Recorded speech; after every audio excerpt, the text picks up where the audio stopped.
لا حول ولا قوة الا باللہ العلی العظیم۔ اعوذ باللہ من الشیطان الرجیم۔ بسم اللہ الرحمن الرحیم۔ الحمد للہ رب العالمین والصلاة والسلام علی سید الانبیاء والمرسلین وآلہ الطیبین الطاہرین المعصومین۔ اما بعد فقد قال اللہ تبارک و تعالی فی کتابہ المبین وہو اصدق الصادقین۔ بسم اللہ الرحمن الرحیم۔ انما یرید اللہ لیذھب عنکم الرجس اہل البیت ویطہرکم تطہیرا۔ اللہم صلی علی محمد وآل محمد۔ سامعین گرامی قدر، میں نے سورہ احزاب 33 نمبر کی سورہ کی آیت نمبر 33 کی تلاوت کا شرف حاصل کیا ہے، جو آیت تطہیر کے نام سے مشہور ہے۔ اس میں اللہ رب العزت فرماتا ہے کہ اہل بیت رسول، میں تم سے ہر طرح کی رجس اور گندگی کو دور کرنا چاہتا ہوں اور تم کو پاک اور پاکیزہ رکھنا چاہتا ہوں، جو کہ تمہیں پاک اور پاکیزہ رکھنے کا تمہارا حق ہے۔ تطہیر ہمارے شیعان علی کے درمیان بہت ہی مشہور ہے، اور یہ آیت تطہیر کا جو شان نزول ہے جو ہم لوگ بیان کرتے ہیں، وہ اس کو ہم حدیث قصہ کہتے ہیں۔ حدیث کا مطلب ہوتا ہے خبر دینا، اور قصہ کا مطلب ہوتا ہے چادر دینا، چادر۔ اس کے پہلے کہ میں اس عنوان کی طرف جاؤں، اس آیت تطہیر پر کچھ جملے آپ کے سامنے پیش کرنے کی وجہ یہ ہوئی کہ اصفر صلی اللہ علیہ وسلم نے انظار پھوپھا کی جو ایک آڈیو ہم کو بھیجی ہے، تو ہم کو وہ وقت یاد آ گیا جب ہم اپنی پہلی نوکری کے سلسلے میں نامکو میں آرمی میس میں رہتے تھے، لیکن زیادہ وقت پھوپھا مرحوم کے گھر ہی میں گزرتا تھا، اور وہ ہر مشکل اور ہر مخصوص موقع پر حدیث قصہ کی تلاوت کیا کرتے تھے۔ وہ ان کو زبانی یاد تھی، حدیث قصہ میں متن کے ان کو پوری زبانی یاد تھی، اس کا ترجمہ متن ان کو یاد تھا، اور برابر یہ کیا کرتے تھے۔ تو ہمیں وہ وقت یاد آ گیا، اس لیے میں نے چاہا کہ اسی عنوان سے ان کی ایصال ثواب بھی ہو جائے اور کچھ اس کا بیان ہو جائے، تاکہ اس کے ذریعے سے میں بھی ثواب حاصل کروں، اور اس کا اجر پھوپھا مرحوم کی روح سید انظار حسین نقوی ابن سید علی مظفر نقوی کے روح کو ہدیہ کر دیں۔ اور آپ لوگوں سے بھی گزارش ہے کہ جو بھی میرے اس ویڈیو کو سنیں، وہ ایک بار سورہ الحمد اور 3 بار سورہ توحید کی تلاوت کر کے انظار حسین نقوی مرحوم کی روح کو ہدیہ کر دیں۔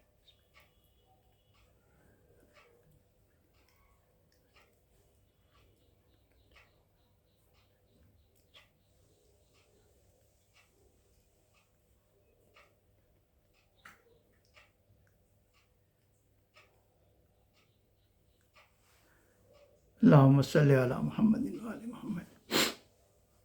حدیث کا مفہوم ہوتا ہے خبر دینا۔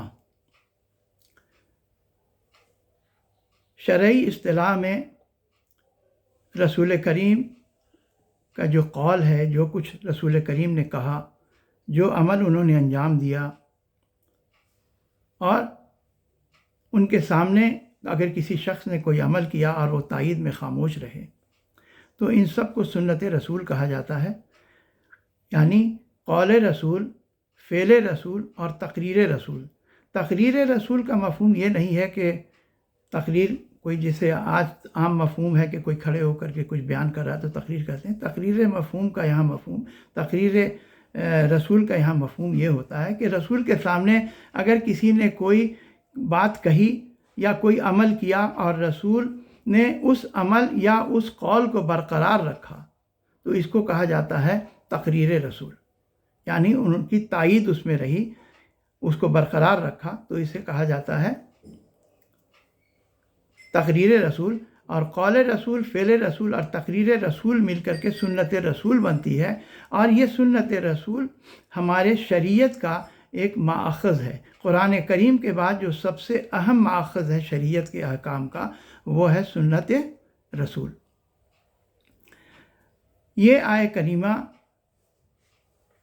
اور اس سے جو مروی حدیث ہے، جو پورے واقعات ہیں، اس سے یہ حدیث کے ساتھ دراصل اسی کا شان نزول ہے، اس آیہ تطہیر کا شان نزول ہے، جسے خود خاتون محشر جناب فاطمہ زہرا صلوات اللہ علیہا نے جابر ابن عبداللہ الانصاری سے اس کو بیان کیا تھا، اور یہ ہماری کتابوں میں جابر ابن عبداللہ انصاری سے مروی ہے۔ جابر ابن عبداللہ الانصاری، یہ ان کا قول اتنا مستند ہے کہ اگر ان کے حالات آپ پڑھیں تو جابر ابن عبداللہ الانصاری کا تعلق مدینہ سے تھا۔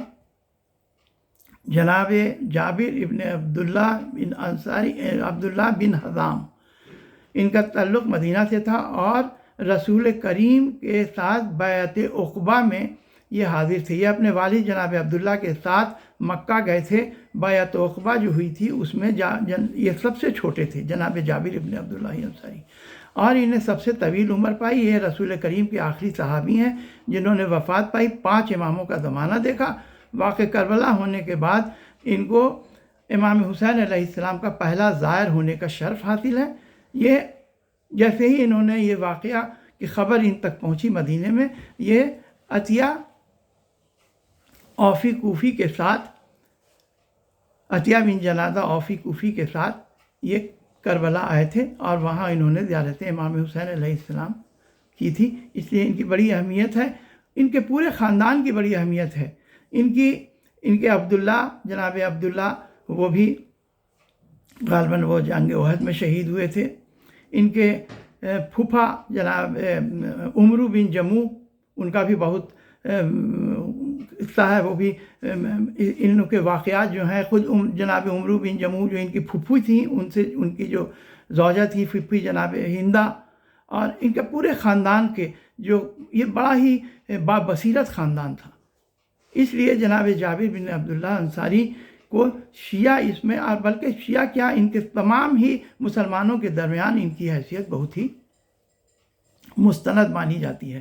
تو ان سے یہ حدیث مروی ہے کہ ایک دن جناب فاطمہ زہرا صلوات اللہ علیہ نے بتایا کہ ایک دن رسول خدا آئے کہ ہم کو بدن میں ذوف معلوم ہو رہا ہے۔ جب بھی وہی نازل ہوتی تھی تو ان کی یہ کیفیت ہوتی تھی۔ انہوں نے چادر یمانی منگائی، اور چادر یمانی منگائی اور اس کو اوڑھ لیا۔ اس کے بعد ایک ایک کر کے جو پنجتین پاک کی فرض ہیں، امام حسن علیہ السلام آئے، ان کو چادر میں داخل کیا، امام حسین علیہ السلام آئے، چادر میں داخل کیا۔ یہ پورا واقعہ ہے جو آپ سنتے رہتے ہیں۔ ہم کو اس کے صرف چند پہلو پر روشنی ڈالنی ہے، اس لیے یہ واقعہ چونکہ روز ہی تلاوت ہوتی ہے، اس میں جانے کا یہ نہیں۔ اس حدیث قصہ کا جو عنوان ہے، یہ ایک بہت ہی وسیع عنوان ہے۔ اس میں کئی باتوں کو اس میں بیان کرنا اس کم وقت میں ممکن نہیں ہے، چونکہ یہ بہت ہی وسیع عنوان ہے۔ اس لیے ہم صرف اس کے کسی ایک گوشے کو لیں گے اور اس ایک گوشے کو ہی بیان کرنے کی کوشش کریں گے۔ جیسے پہلی بات تو یہ ہے کہ یہ شروع ہوتی ہے انما سے۔ انما کلمہ حصر ہے۔ جیسے عربی میں اگر کوئی بات کہے جائے کہ زید عالم ہے، کہ زید جو سو عالم ہے، اگر اسی میں انا لگا دیا کہ انا زید عالم، یعنی بے شک زید عالم ہے، اس میں کوئی شک نہیں ہے۔ اور اگر انما لگا دیا تو ہوا کہ بس یہی زید ہی عالم ہے، اور دوسرے لوگوں کی نفی ہو جاتی ہے، یعنی کلمہ حصر کہا جاتا ہے۔ یعنی یہ بات جو ہے یہ اسی میں محصور ہے، انہی میں محدود ہے، اس کے علاوہ اور کوئی دوسری بات اس میں نہیں ہے۔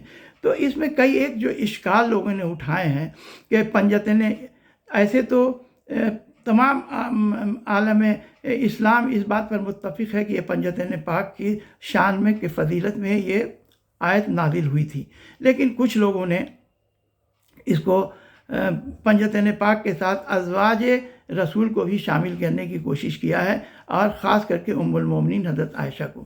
اور دوسری چیز یہ ہے کہ کچھ لوگوں نے صرف، جیسے ایک اکرمہ ہے تو وہ بھی ایک محدث ہے، اس نے اس کو صرف ازواج میں ہی محدود سمجھا ہے، اس لیے کہ چونکہ جب بات ازواج کی ہو رہی تھی اسی درمیان میں یہ آیت آیہ کریمہ آئی تھی، لیکن ایسا بہت سارے موقع ہیں قرآن کریم میں جس میں ایک بات ہو رہی ہے اور اچانک ایک دوسری بات آ گئی، یا پھر پہلی بات کو لگاتار اس میں چلنے لگی.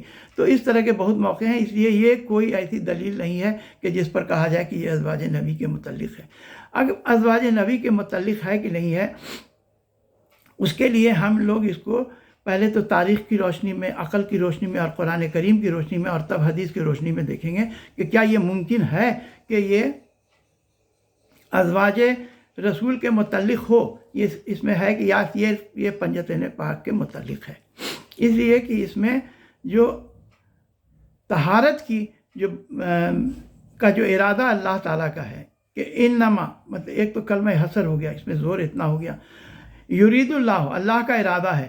اب جو ارادہ کسی کا ہوتا ہے تو وہ باعتبار مرید ہوتا ہے. جیسے میں نے کوئی کام ارادہ کیا تو میری جتنی قدرت ہے، جتنی طاقت ہے، اسی حساب سے وہ ارادہ ہمارا جو ہے وہ کامیاب ہوگا. اب یہاں پر تو اللہ کا ارادہ ہے، تو اللہ سے بڑھ کر کے نہ تو کوئی طاقت ہے نہ کوئی قدرت ہے. تو جب اللہ کا ارادہ ہے تو یہ فعل ظہور پذیر ہو کے رہے گا، یہ کام ہو کے رہے گا، اس میں تو کوئی دوسری شک ہے ہی نہیں. انما یرید اللہ لیذھب، یعنی دور کرے، عنکم الرجس، تم لوگوں سے رجس کو. الرجس ہے الف اور لام، یہاں ہے الف اور لام دو چیزوں کے لیے اسلام کے عربی میں آتا ہے. ایک آتا ہے وہ کسی واقعے کی طرف اشارہ کے لیے آتا ہے، جیسے یوم یعنی دن، الیوم یعنی یہ کسی خاص مخصوص دن کی طرف اشارہ ہے. یا ال آتا ہے سب کے لیے آتا ہے، کل آل، جیسے الحمد یعنی ساری تعریفیں. تو یہاں پر جو الرجس ہے تو یہاں یہ الرجس سے مطلب ہے کہ تمام طرح کا رجس، ظاہری رجس بھی باطنی رجس بھی.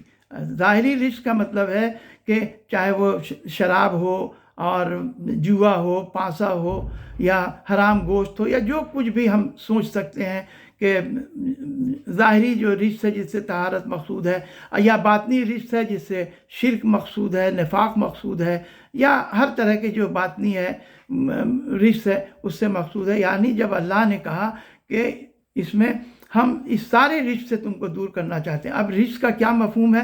کچھ مفسرین نے اس رجس کو کہا ہے کہ اس سے صرف گناہ کبیرہ ہی مراد ہے. لیکن جب الرجس اللہ تعالیٰ کہہ رہا ہے، اور قرآن کریم کی جو صورتیں ہیں جیسے سورہ حج ہے، سورہ انعام ہے، سورہ توبہ ہے، ان سبوں میں جو رجس آیا ہے، رجس کا لفظ آیا ہے، تو اس کو ہم جب اس کا مطالعہ کرتے ہیں تو ہم دیکھتے ہیں کہ یہ رجس سے مراد یہ تمام طرح کی ظاہری اور باطنی گندگی یا یہ باطنی چیزیں ہیں، جس سے کہ اللہ تعالیٰ کا ارادہ ہے کہ اس سے اہل بیت رسول کو پاک و پاکیزہ کرنا چاہتا ہے. دوسری چیز آتی ہے کہ کیا یہ اللہ کا ارادہ ہے؟ تو یہ ایک تکوینی امر ہے. تکوینی امر اس کو کہتے ہیں جو کہ اللہ کا فعل ہے. تو جب اللہ کا فعل ہے تو جو کچھ بھی مقصود ہوگا مراد ہو کے رہے گا. اور دوسرا ہوتا ہے تشریع، یعنی اللہ نے کچھ قوانین بنا دیا اور ہم کو کہا کہ نماز پڑھو. تو اللہ کا مقصود تو ہے کہ نماز پڑھو، لیکن کبھی کبھی ہم نہیں پڑھتے ہیں، یعنی کہ مقصود اور مراد لازم و ملزوم نہیں ہے. لیکن جب تکوینی عمل ہوتا ہے تو وہ عمل ظہور پذیر ہو کے ہی رہے گا، اس میں کوئی یہ نہیں ہے، چونکہ وہ اللہ تعالیٰ سے اس کا تعلق رہتا ہے.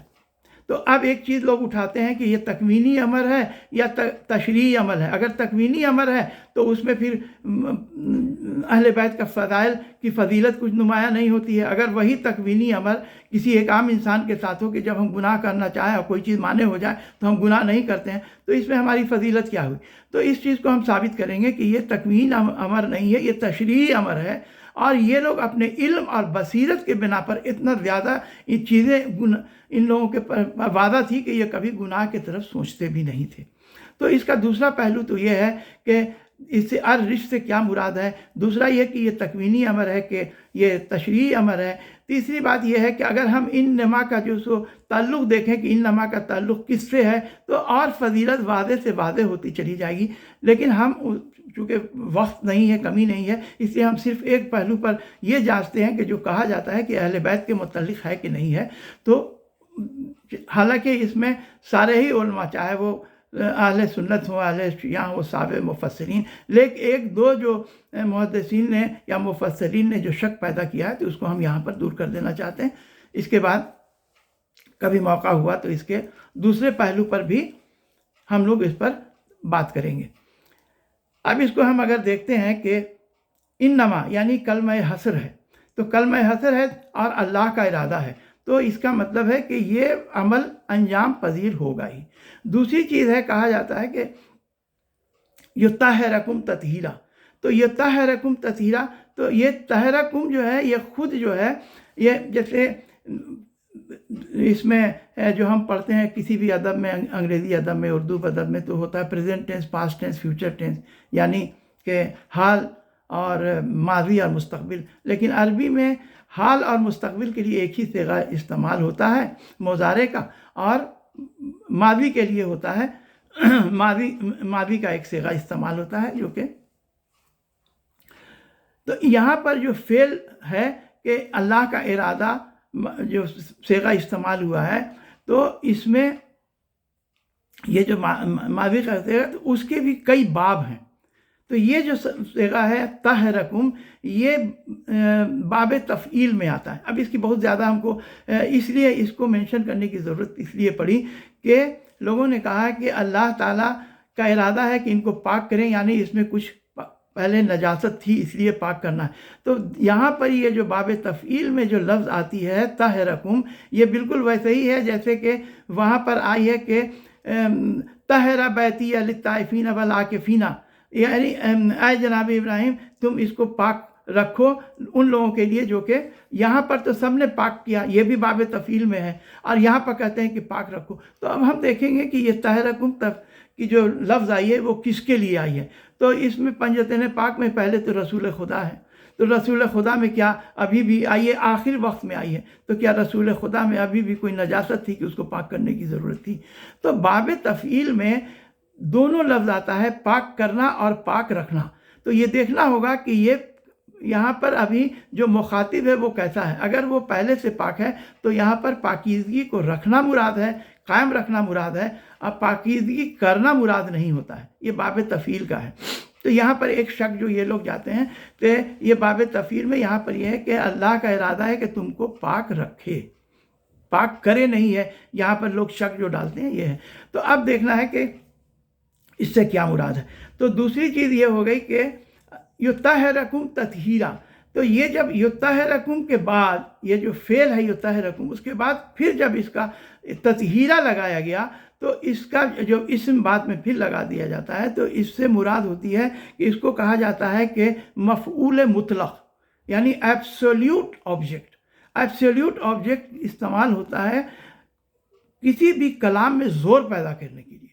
جب اللہ نے کہا، جیسے مثال کے طور پر اگر کہا کہ زید ضربتم، یعنی زید کو مارا، اور اگر یہاں پر کہہ دیا گیا کہ زید ضربتم ضربہ، یعنی پھر یہ ضرب کو پھر بعد میں ایسے اسم لے آئے، تو یہاں پر ہو جائے گا کہ زید کی بہت اچھی طرح پٹائی کی گئی، زید ضربتم ضربہ۔ تو یہی چیزیں یہاں پر ہے کہ یطہرکم تطہیرا، یعنی طاہر کیا گیا، ایسا طاہر کیا گیا کہ جو ان کا حق ہے کہ اس سے زیادہ طہارت ممکن نہیں ہے۔ ایک تو خود اللہ کا ارادہ، کلمہ حصر، اور طہارت کی اتنی بڑی سند کہ جہاں اللہ استعمال کر رہا ہے یطہرکم تطہیرا، تو اس سے کوئی بھی صاحب عقل سوچ سکتا ہے کہ ایسے افراد کیسے ہوں گے، یہ افراد خود اپنے یہ ان کی شخصیت کیسی ہوگی ان افراد کی، یہ کسی کے بھی عقل میں آ سکتا ہے۔ تو جہاں تک یہ بات آ گئی، تو اب ہم دیکھتے ہیں کہ اس کے بارے میں کہا جاتا ہے کہ اس میں بھی لوگ متفق ہیں کہ جو لوگ پنجتین پاک کے ساتھ مانتے ہیں تو حضرت علی کو مانتے ہیں کہ ہاں اس میں حضرت علی بھی اس سے مراد ہیں، اور دوسرے ام المؤمنین عائشہ مراد ہیں۔ تو اگر ہم ان دونوں کا ہی موازنہ کریں تو اس سے پتہ چل جائے گا کہ کیا اس سے ام المؤمنین مراد ہو سکتی ہیں۔ اب دیکھیے کہ یہ دو ایسے فرد ہیں جن کے بارے میں اللہ یطہرکم تطہیرا کی سند دے رہا ہے۔ انما کلمہ حصر کے ساتھ اللہ کا ارادہ ہے کہ ان کو ہم پاک اور پاکیزہ رکھیں گے۔ تو یہ دو پاک اور پاکیزہ اشخاص ہیں جو کہ جنگ جمل میں آمنے اور سامنے ہیں، جنگ جمل میں آمنے سامنے ہیں، اور 20,000 مسلمان اس میں قتل ہو جاتے ہیں، اور کہیں کہیں تو 25,000 اور زیادہ کی بھی تعداد بتائی گئی ہے۔ تو 25,000 جو یہ مسلمان قتل ہو گئے، تو ظاہر سی بات ہے کہ یہ جو 25,000 مسلمان قتل ہو گئے، تو یہ ان کو سمجھ رہے تھے کہ حق پر ہیں اور وہ ان کو حق پر ہیں، تو یہ دونوں تو حق پر ہو نہیں سکتے، اور جو دونوں حق پر نہیں ہو سکتے ہیں تو جب حق پر ایک شخص نہیں ہے تو وہ اس آیہ کریمہ کا مصداق بھی نہیں ہو سکتا ہے۔ جنگ جمل میں یہ بھی سبھی لوگ جانتے ہیں کہ حق پر کون تھا، تو دوسری جو شخص ہے وہ اس میں آیہ کریمہ کی مصداق نہیں ہو سکتی ہے۔ دوسری کہا جا سکتا ہے کہ نہیں، بعد میں انہوں نے توبہ کر لیا اور پاک اور پاکیزہ ہو گئیں، تو یہ بھی بتا دیں کہ یہ جو آیت ہے اس کے بعد جو بعد میں جو آیت ہے تو اس میں ہم دیکھتے ہیں کہ اس میں کیا سند دی گئی ہے۔ اگر ہم آیت تحریم دیکھتے ہیں تو آیت تحریم میں صرف ایک آیت نمبر 4 کا میں تلاوت کرتا ہوں کہ بسم اللہ الرحمن الرحیم، ان تتوبا الی اللہ، تم لوگ اللہ سے توبہ کرو، فقد صغت قلوبکما، اس لیے کہ تمہارے جو قلب ہیں، جو دل ہیں، وہ ٹیڑھے ہو گئے۔ اور یہ جو سورہ تحریم ہے یہ سورہ احزاب کے بہت بعد میں نازل ہوئی ہے، بلکہ رسول کے رسالت کے آخری ایام میں نازل ہوئی ہے۔ اس کا مطلب ہے کہ جو لوگ بھی اس سے مراد ہیں وہ ابھی تک ان کے قلب جو ہیں وہ ٹیڑھے تھے، اور اللہ کہہ رہا ہے کہ تم کو توبہ کرنی چاہیے۔ گرچہ کوئی بھی روایت ہم کو نہیں ملی اور کہیں بھی نہیں ملتی ہے کہ کیا ان لوگوں نے توبہ کیا۔ یہ دو اشخاص جن کے لیے یہ آیت آئی ہے یہ سبھی متفق ہیں یہ کہ ام المومنین حضرت عائشہ اور ام المومنین حضرت حفصہ کے بارے میں آئی ہے۔ دیکھیے، دو طرح کا گناہ ہوتا ہے۔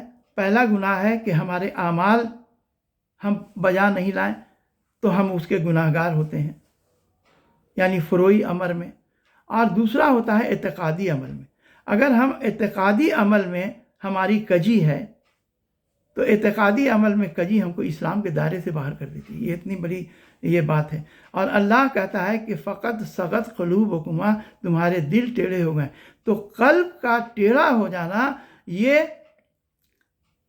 اعتقادی امر سے متعلق ہے۔ قرآن کریم کی اور بھی آیتوں سے استفادہ کر لیجئے تو وہ پتہ چل جائے گا۔ جیسے اللہ نے کہا ہے کہ تم سوچتے کیوں نہیں، کیا تمہارے دلوں پر قفل لگا ہوا ہے؟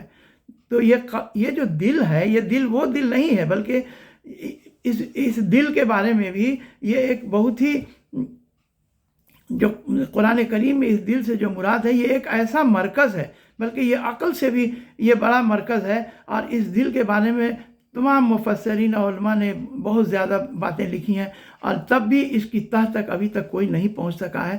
تو یہ جو دل ہے یہ ایک طرح سے ہمارے وہ نفس کا وہ مرکز ہے جہاں کہ ہمارے سارے ہی نفسانی جتنی بھی ہمارے ملکات ہیں وہ سب اسی کی طرف راجع ہوتے ہیں، اسی قلب کی طرف راجع ہوتے ہیں۔ اور قلب کا اگر ٹیڑھا پن یا کجی آ جائے، اس کا مطلب ہے کہ ہمارا اعتقاد ہی ٹیڑھا ہے، ہمارا اعتقاد ہی کج ہے، اور یہ ہمیں اسلام کے دائرے سے خارج کر دیتا ہے۔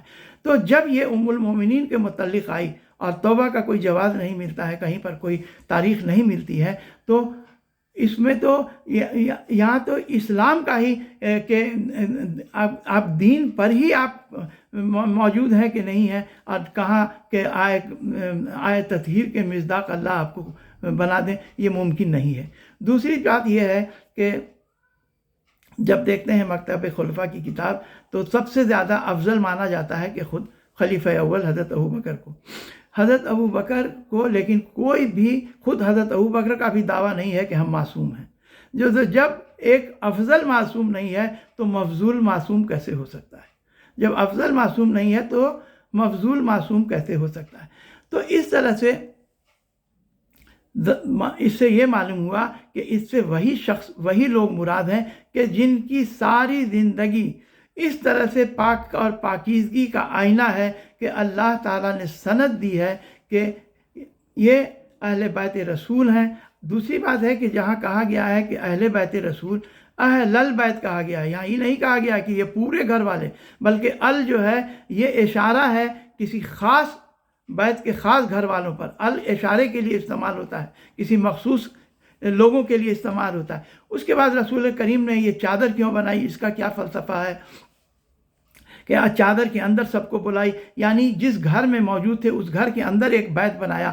یہاں پر بھی لوگ کہتے ہیں کہ جو چادر سے کہیں بیت بنتا ہے، تو اگر ہم دیکھیں تو عرب کے جو ادب ہے اس میں بہت سارے ایسے مواقع ہیں اور ایسے اشعار ہیں جہاں خاص کر کے ایک بہت ہی مشہور شاعر عبدالعلا ماہرہ، جس کا جو عربی داں ہے وہ جانتے ہیں کہ کتنا مشہور ہے، اور اس کے اشعار خود عربی کے سبجیکٹ میں یہاں تک کہ لکھنؤ یونیورسٹی میں بھی چلتے ہیں عبدالعلا ماہرہ کے اشعار۔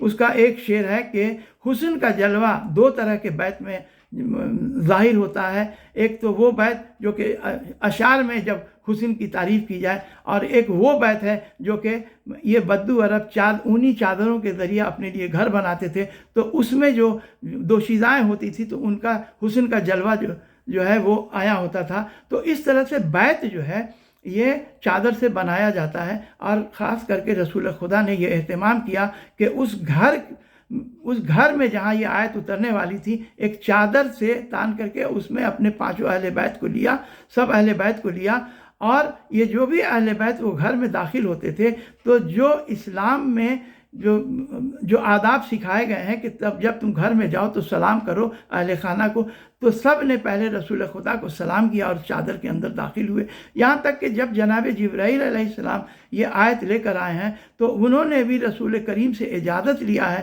اور تب چادر میں داخل ہوئے ہیں، اور چادر میں جب داخل ہو گئے ہیں تب انہوں نے اس آیہ کریمہ کی تلاوت کی ہے، انما یرید اللہ لیذھب عنکم الرجس اہل البیت یطہرکم تطہیرا، اس لیے کہ اس آیت کے جو اثرات ہیں وہ اس چادر کے باہر منتشر نہیں ہونے پائے، اس چادر کے لوگوں تک ہی محدود ہو کے رہ جائیں۔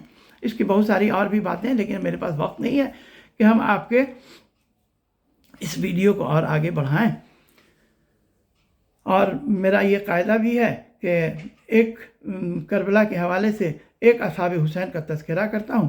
آج کی میری خواہش تھی کہ ابو ثمامہ ساعدی کا تذکرہ کروں۔ ابو ثمامہ ساعدی یہ حضرت علی علیہ السلام کے اصحاب میں سے ہیں، بڑے برگزیدہ اصحاب میں سے ہیں۔ جب کوفہ میں جناب سلیمان بن سرد خدائی جو کہ اصحاب رسول میں سے ہیں، انہوں نے لوگوں کو بلایا جو اہل بیت کے چاہنے والے تھے کہ یہ معاویہ کا انتقال ہو گیا اور یزید نے خلافت پر قابض ہو گیا ہے، اور ہم لوگوں کو چاہیے کہ ہم لوگ امام حسین علیہ السلام، اور امام حسین علیہ السلام مدینہ چھوڑ چکے ہیں، ہم لوگ کو ان کی مدد کے لیے آنا چاہیے۔ اس وقت جناب ابو ثمامہ ساعدی بھی اس محفل میں موجود تھے، اس مجلس میں موجود تھے۔ بعد میں وہ ان کے ساتھ جب جناب مسلم آئے تو یہ جناب مسلم کے ساتھ منسلک رہے، اور جو ہتھیاروں کی خرید و فروخت ہے وہ انہی کے ساتھ انہی سے منسوب ہے، چونکہ ان کو اس کی پہچان تھی۔ بعد میں جناب مسلم نے ان کو قبیلہ کندہ اور قبیلہ تمیم کا سر یہ بنایا تھا، جب ان کا ارادہ تھا کہ خروج کریں گے، لیکن چونکہ خروج وقت مقررہ کے پہلے ابن زیاد کے لیے ہو گیا، اس لیے ساری چیزیں لوگ منتشر ہو گئے، اور ان کو بھی اپنے قبیلے میں جا کر کے ابو ثمامہ ساعدی کو چھپ جانا پڑا۔ جناب مسلم کی شہادت واقع ہو جاتی ہے، اور یہ جناب نافع ابن حلال بجلی کے ساتھ یہ جا کر کے پھر امام حسین علیہ السلام کے ساتھ راستے میں منسلک ہو جاتے ہیں ابو ثمامہ ساعدی، اور یہ پھر امام کے ساتھ کربلا آتے ہیں۔ ان کے متعلق کئی ایک باتیں کی گئی ہیں۔ ایک تو یہ کہ ایک شخص کو جو ابن سعد نے بھیجا کہ جا کر کے امام حسین علیہ السلام سے جا کر کے پوچھو کہ ان کا مقصد کیا ہے یہاں کربلا میں آنے کا، تو اس نے یہ ذمہ داری جس شخص کو دی اس کا نام تھا کثیر بن عبداللہ شوبی۔ یہ بہت ہی بدذات انسان تھا، اور یہ کیا کرتا تھا کہ کسی کے سے بھی بات کر رہا ہے اور اچانک اس پر دھوکہ سے حملہ کر کے اس کو قتل کر دیتا تھا۔ جب اس نے ابن سعد نے کہا کہ جو امام حسین کے پاس یہ پیغام لے کر جاؤ، تو اس نے کہا کہیے تو ہم جا کے قتل کر دیں۔ انہوں نے کہا کہ نہیں، ابن سعد نے کہا کہ نہیں، تم صرف پیغام پہنچا دو۔ جب یہ آتا ہے تو ابو ثمامہ ساعدی اس کو پہچانتے تو انہوں نے دیکھا تو کہا کہ تم امام سے نہیں مل سکتے ہو، اس لیے کہ ہم تمہارے ظاہر اور باطن سے پوری طرح آگاہ ہیں، تم نہیں جا سکتے ہو، تم جیسا بدنام زمانہ شخص امام سے ملاقات نہیں کر سکتا ہے، تم پیغام لاؤ تو دے دو، تم پیغام ہم جا کر پہنچا دیں گے۔ اس نے کہا کہ نہیں، ہم پیغام خود لے جائیں گے۔ تو انہوں نے کہا کہ تم پیغام لے جاؤ گے تو تم تلوار یہاں رکھ دو۔ اس نے کہا کہ ہم تلوار اپنے سے الگ نہیں کر سکتے۔ تو جناب ابو ثمامہ ساعدی نے کہا کہ تم تلوار نہیں رکھ سکتے، نہیں چھوڑو گے تو ہم تلوار کے قبضے پر ہاتھ رکھیں گے، تب تم اس حال میں ملاقات کرو۔ اس نے کہا کہ ہم اپنی تلوار کو کسی کو چھونے نہیں دیں گے۔ نتیجہ ہے کہ دونوں میں بہت تکرار ہوئی، کافی بحثہ بحثی ہوئی، اور آخر میں عبداللہ، یہ کثیر بن عبداللہ شعبی وہاں سے چلا گیا اور ابو ثمامہ ساعدی نے اس کو وہاں جانے نہیں دیا۔ یہ ابو ثمامہ ساعدی یہ اتنا زیادہ امام حسین کے لیے فکر مند تھے کہ کوئی ان کو غضب نہ پہنچا دے۔ جب ظہر کا وقت ہو گیا ہے، یہ ظہر کا وقت ہو گیا ہے، تو جناب ابو ثمامہ ساعدی ہی وہ شخص ہیں جنہوں نے فرزند رسول کو کہا کہ فرزند رسول اب دشمن کی فوج بہت قریب آ گئی ہے، لیکن میری خواہش تھی کہ آپ کے اقتداء میں یہ آخری نماز پڑھ لیتے۔ تو امام حسین السلام نے ان کو دعا دیا ہے اور کہا ہے کہ تم نے ہمیں نماز یاد دلائی اور تمہیں خدا نماز گزاروں میں شمار کرے۔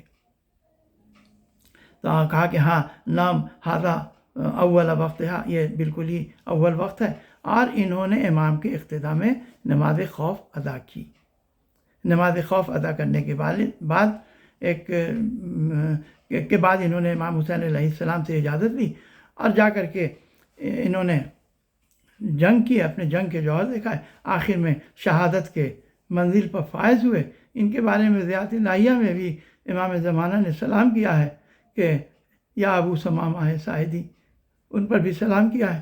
تو ان لوگوں کا بڑا ہی ان کے کچھ اور بھی واقعات ہیں عاشور سے متعلق، ان وقت نہیں ہے۔ یہ وہ پنجتن پاک ہیں جن کے لیے رسول اکرم نے یطہرکم تطہیرا کی سند دی تھی، لیکن ان کے ساتھ کیا ہوا، رسول کریم کے ساتھ کیا ہوا، حضرت علی کے ساتھ کیا ہوا، یا خود جناب فاطمہ زہرا صلوات اللہ علیہا کہ وہ روتی ہوئی گئیں، ان کے ساتھ کیا ہوا، وہ سب آپ کے سامنے پیش نظر ہے۔ امام حسن علیہ السلام کو جوزہ بنت اشج نے ایسا زہر دیا کہ ان کے ٹکڑے کٹ کٹ کے گرتے تھے۔ اس وقت امام حسن علیہ السلام نے امام حسین علیہ السلام کے واقعات کو بیان کیا اور یاد کیا ہے کہ اے بھائی تم میرے حالت پر روتے ہو، تمہارے ساتھ کربلا میں کیا ہوگا وہ میں تم کو بیان کرتا ہوں۔ انہوں نے واقعہ کربلا بیان کیا۔ انا للہ و انا الیہ راجعون، رضا بقضائہ و تسلیما لامرہ۔